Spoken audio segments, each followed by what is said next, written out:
రవిచంద్ర రెడ్డి గారు నమస్కారం సార్. నమస్కారం ప్రసాద్ గారు. సార్, మీకు పాత స్నేహితులనాలో ఎలా చెప్పాలో మాజీ ప్రభుత్వ సలహాదారులు సజ్జల రామకృష్ణారెడ్డి ఇటీవల ప్రెస్ మీట్ పెట్టారు.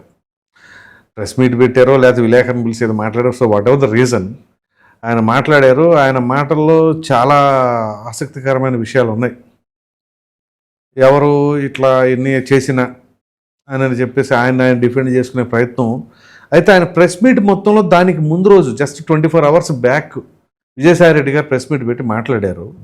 కానీ దాన్ని ఎక్కడా కూడా టచ్ చేయలే. అసలు విజయసాయి రెడ్డి గారు అన్న ప్రెస్ మీట్లు గురించి మాటలు కానీ దేని కానీ టచ్ చేయలేదంటే ఒకటి విలేకరులు అడగలేదా, లేకపోతే విలేకరులను అడగొద్దని చెప్పారా, కారణం ఏమైనా కావచ్చు, కానీ దాన్ని మాత్రం టచ్ చేయలేదు. ఆయన ఖచ్చితంగా ఏవేవైతే కొంచెం ఇబ్బంది లేకుండా ఉంటాయి. ఫర్ ఎగ్జాంపుల్ మద్యం కుంభకోణం.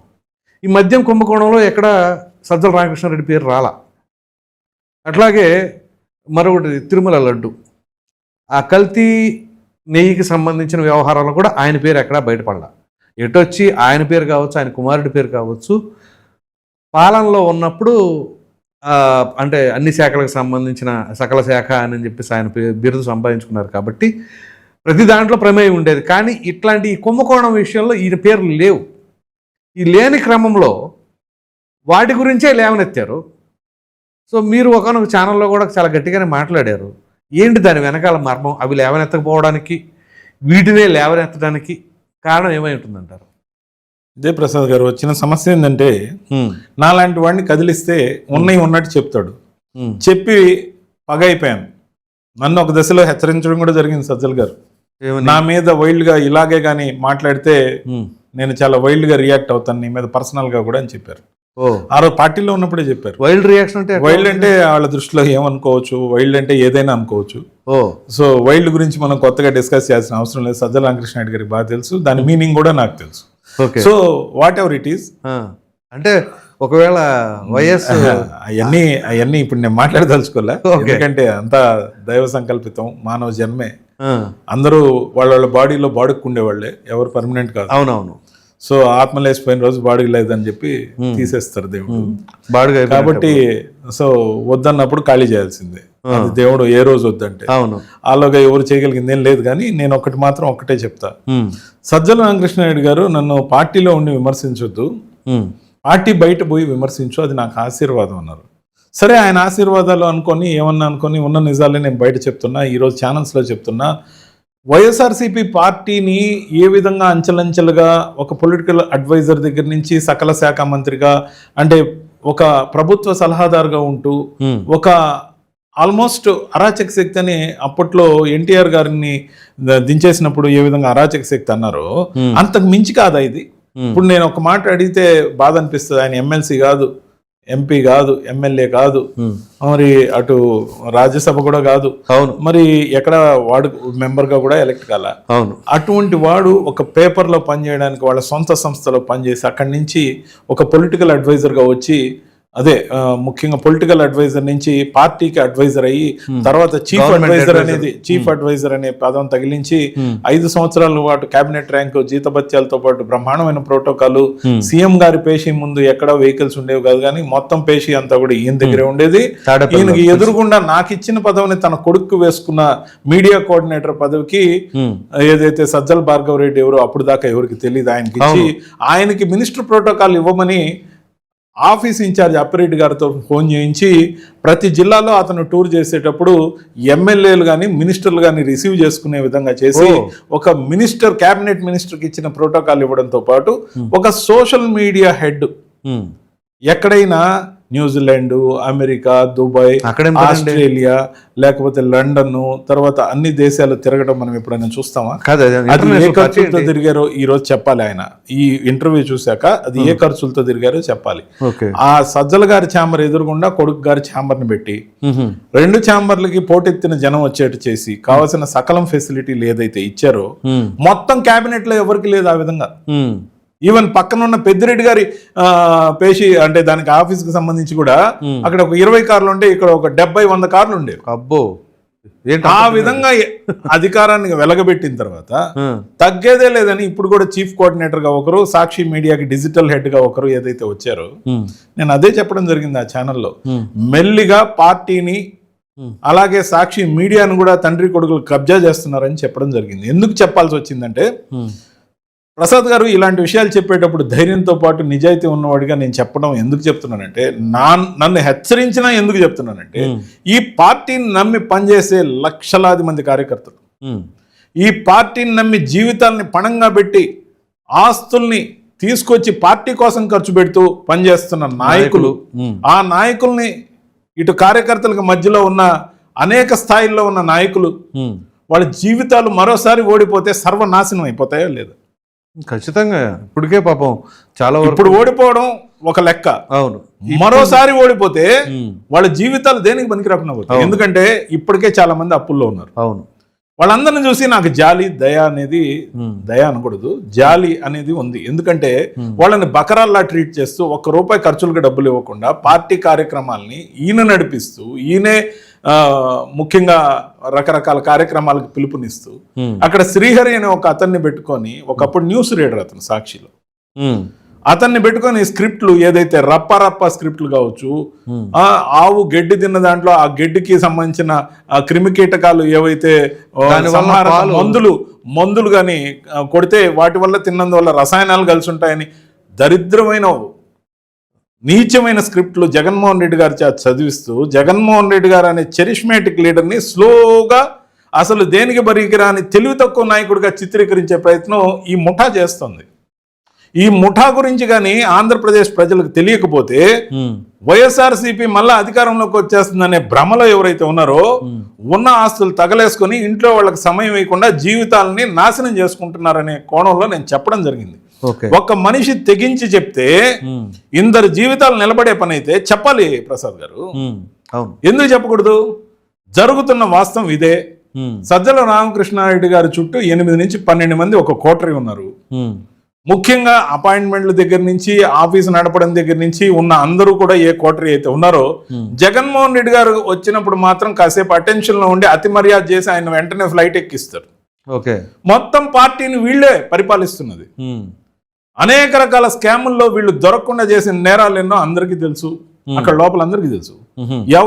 ఎవరి గురించి మాట్లాడుకోరు. నాకు దొరికింది నాదే, నీకు దొరికింది నీదే, మనం ఎవరు కూడా ఎవరి గురించి మాట్లాడుకోరు. ఇది మంచి నిబద్ధత ఉన్నారు. కానీ ఈ విధంగా సంపాదించిన వీళ్ళు పార్టీకి ఏమి ఇస్తున్నారు? పార్టీ మీద పడి బతుకుతూ ఆ పార్టీని లేకుండా చేసేందుకు ఏ విధంగా కుట్ర చేస్తున్నారు? సింహం సింగిల్ అని చెప్పి ఆయన్ని ఎక్కించి, మునగ చెట్టు ఎక్కించి, గత ఎలక్షన్ లో పొత్తులకి వచ్చిన బంగారం లాంటి అవకాశాన్ని తీసుకుని ఉంటే మరో 20-25 ఏళ్ళు ఆయనే ముఖ్యమంత్రి ఉండేవాడు. అలా కాకుండా జాగ్రత్తగా సర్వేలన్నీ ట్యాంపర్ చేసి, విధానపరమైన అభ్యర్థులందరినీ పక్కకు దోసి, తెలుగుదేశం పార్టీకి మా నెల్లూరు జిల్లాలో క్యాండిడేట్ లేకుంటే సప్లై చేసి, ఏ విధమైన కారణమైనా కూడా అన్నిటికీ సకల బాధ్యత తీసుకున్న సజ్జల రామకృష్ణారెడ్డి గారే స్వయంగా చేశారనేది నా ప్రధానమైన ఆరోపణ. ఏది ఒకసారి సజ్జల రామకృష్ణారెడ్డి గారిని నన్ను ఓపెన్ ఫోరంలో మీడియా కూర్చోబెట్టండి, లేదంటే తండ్రి కొడుకులు ఒకవైపు నేను ఒకవైపు ఉంటాం. నేను ఎందుకు ఈ విధంగా మాట్లాడాల్సి వస్తున్నా అంటే, నన్ ఆఫ్ మై బిజినెస్. నేను ఈరోజు బీజేపీలో ఉన్న, నేషనల్ మీడియాకి వెళ్ళిపోయా. అవును. కానీ ఆంధ్రప్రదేశ్ లో ఒక పార్టీ పేరుతో జరుగుతున్న మోసం, రెడ్లలో ఉన్న అడుగు పొడుగు ఉన్న రోషాన్ని రెచ్చగొట్టి ఎగదోసి మళ్ళీ రెడ్లకి మేము గప్ప ఎవరు దిక్కులేరని రెడ్లని మోసం చేస్తుంటే రెడ్లు నాశనం అయిపోతారన్న బాధ ఒక రెడ్డిగా నాకుంది. ఎందుకంటే మొన్న అరెస్ట్ అయిన ప్రముఖులు అందరూ రెడ్లే. మీరు చూడండి, ఇంతమంది చెవిరెడ్డి గారు, మిథున్ రెడ్డి గారు, కృష్ణమోహన్ రెడ్డి గారు, మరి శ్రీధర్ రెడ్డి గారు, ధనంజయ రెడ్డి గారు, ఏం మర్యాద ఇది? ఇంతమంది రెడ్లు ఎందుకు ఇన్వాల్వ్ అయ్యారు? 12 సంవత్సరాల నుంచి పరిపాలిస్తున్న నరేంద్ర మోడీ గారి పరిపాలనలో ఒక్క అవినీతి కేసు లేదే. మీరు 5 సంవత్సరాలు చేశారు, ఊరంతా ఆరోపణలే. దాంట్లో ట్యాంపర్ అంటారు, దీంట్లో ఇదంటారు, మద్యం కుంభకోణం అంటారు, సిలికా అంటారు, క్వాడ్జ్ అంటారు, ల్యాండ్స్ అంటారు, మైన్స్ అంటారు. అసలు ఏం చేశారు మీరు 5 ఏళ్ళు? ఈ డబ్బులన్నీ ఎక్కడ పోయినాయి? ఒకవేళ మీరు నిజంగా సంపాదించుంటే మీరు ఈరోజు జిల్లా ఆఫీసులు నడపడానికి ఇస్తున్న డబ్బు ఎంత? ఎందుకు ఉన్న వాళ్ళని సెలెక్ట్ చేసి అధ్యక్షులుగానో లేకపోతే బాధ్యతలు ఇచ్చి వాళ్ళ డబ్బులు కూడా పూర్తిగా పోయే విధంగా మీరు రాజకీయ జూదం ఆడుతున్నారో అంటున్నాను నేను. ఇవన్నీ విజిబుల్గా నేను చూసిన కోణంలో కానీ మరి కొంతమంది నాయకులు చూస్తే వైఎస్ఆర్సీపీలో జరుగుతున్న మోసం, జగన్మోహన్ రెడ్డి గారి తెర వెనుక జరుగుతున్న భాగవతం అంతా కూడా వాళ్ళకి అర్థమైపోతుంది. ఇప్పుడు మీరు ఇంతమంది రెడ్లు అరెస్ట్ అయ్యారని చెప్పేసి అన్నారు కదా, ఈ మద్యం కుంభకోణంకి సంబంధించిన ఎపిసోడ్లో, అందులో సజ్జల రామకృష్ణారెడ్డి గారి పేరు రాలేదే? సజ్జల రామకృష్ణారెడ్డి గారు మామూలుగా ఏంటంటే ఎక్కడ మట్టి అంటకుండా ఓ తడిగుడ్డలాగా పార్టీ గొంతు కోయటం, జనాల్లో ముఖ్యమైన నాయకుల్ని ఎక్కడ ఏ విధంగా చేసేయాలో చేసేసారు. ఇప్పుడు ఉన్న పార్టీని మళ్ళీ గెలవకుండా భూస్థాపితం చేసేందుకు కంకణం కడుతున్నట్టు ఖచ్చితంగా కనపడుతుంది, విజిబుల్గా కనపడుతుంది. ఈ విజిబిలిటీ కనపడకపోయిన వాళ్ళందరూ కూడా కళ్ళు మూసుకుపోయి పనిచేసిన బకరాలుగా ఉన్న, డైరెక్ట్ కనెక్టివిటీ జగన్మోహన్ రెడ్డి గారితో లేకపోయినా, డైరెక్ట్ డెసిషన్స్ జగన్మోహన్ రెడ్డి గారితో లేకపోయినా, ఒక నిరసన పిలుపుకైనా, ఒక అజెండా పనికిమాలిన వాళ్ళు రాసిచ్చే స్క్రిప్ట్ ఎందుకండి? కొంచెం కాన్సన్ట్రేట్ చేస్తే జగన్మోహన్ రెడ్డి గారికి తెలియని సమస్య ఉంది, ముఖ్యమంత్రిగా చేశారు. అవును. ఎందుకు జగన్మోహన్ రెడ్డి గారు ఇలాంటి పనికిమాలిన స్క్రిప్ట్ రాసే కోటరీ ఎందుకు వాళ్ళ చేతిలో బందీ అయ్యారు? మీరు గమనించండి, ఆయన ప్రెస్కు మాట్లాడినా ఇంకోటి మాట్లాడినా ప్రతిసారి ట్రోల్కి గురవుతున్నాడుగా. అవును, ఖచ్చితంగా. ఎవరు రాస్తున్నారంటే పనికిమాలిన? ఎవరైనా ఒక వ్యక్తి ఇప్పుడు నాలాంటి వాడు వచ్చి మీ ముందు కూర్చొని మాట్లాడుతున్నాడు ఆలవగ్గా. అవును. ఈవెన్ సజ్జల రామకృష్ణారెడ్డికి కూడా స్క్రిప్ట్ అవసరం లేదు. మరి ఆయన మాట్లాడలేడా? ఏం ఓదార్పు యాత్రలో మాట్లాడలేదా? లేకపోతే పాదయాత్రలో మాట్లాడలేదా? ఎక్కడైనా పేపర్ ఉంటే సైడ్ హెడ్డింగ్స్ మాత్రమే చూసుకునేవాడు. ఈ రోజు ఆయన ఇంత చేస్తే ఓడిపోయానే నిర్వేదంలో ఉన్నప్పుడు ఈ పేజీల కొద్ది స్క్రిప్ట్లు ఇచ్చి కన్ఫ్యూజ్ చేసి కావాలని ట్రోల్ చేసేటువంటి దరిద్రపు స్క్రిప్ట్లు ఇచ్చి అతన్ని చెడ్డవాడిని చేయడంతో పాటు మొన్న ఈ మధ్య పోలీసులు వచ్చి ఆ శ్రీహరికి నోటీస్ ఇవ్వలేదా? అవును. ఎందుకు ఇచ్చారు?